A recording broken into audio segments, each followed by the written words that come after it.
به نام خدا. سلام. این 32مین قسمت از حکمت‌های فوتبالیه. بریم این صحنه رو تماشا کنیم که یه درس خیلی خوب داره.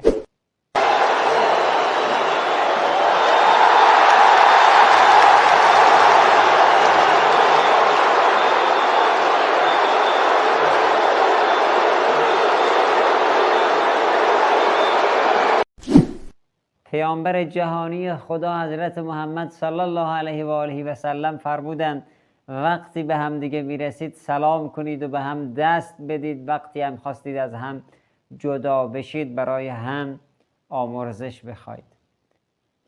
تو این صحنه دیدید که بازیکن به داور سلام نکرد و کارت گرفت. جوری رفتار کنیم که از وجدانمون لااقل کارت نگیریم. یا علی مدد.